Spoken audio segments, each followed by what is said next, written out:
চট্টগ্রামে প্রশাসন সামলাচ্ছেন ১৯ নারী। চট্টগ্রামে গুরুদায়িত্ব কাঁধে নিয়ে প্রশাসন সামলাচ্ছেন ১৯ নারী, যারা নিজ নিজ দপ্তরে কেউ অতিরিক্ত বিভাগীয় কমিশনার, জেলা প্রশাসক, উপজেলা নির্বাহী কর্মকর্তা ও এসিল্যান্ট হিসেবে দায়িত্ব পালন করছেন।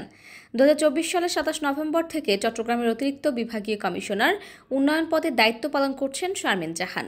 বিভাগের ১১ জেলায় সরকারের উন্নয়ন কর্মকাণ্ডে নিজেকে শামিল রেখেছেন। প্রশাসন ক্যাডারের ২১তম ব্যাচের কর্মকর্তা শারমিন জাহান বলেন, শত বাধা ডিঙিয়ে মাঠ পর্যায়ে প্রশাসনে অনেক নারী সফলতার সাথে কাজ করছে।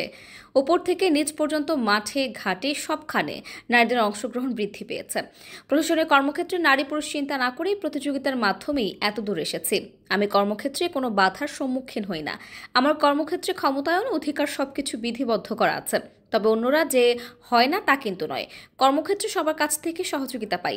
এরপরেও সামাজিকভাবে চলে আসা কিছু প্রথা এখনও আছে, যা ধীরে ধীরে পরিবর্তন হচ্ছে। এখন কেউ নারীদের কাজে বাধা দিলে সেই প্রতিবন্ধকতাও ডিঙিয়ে এগিয়ে যাওয়ার মতো ক্ষমতা নারীদের আছে।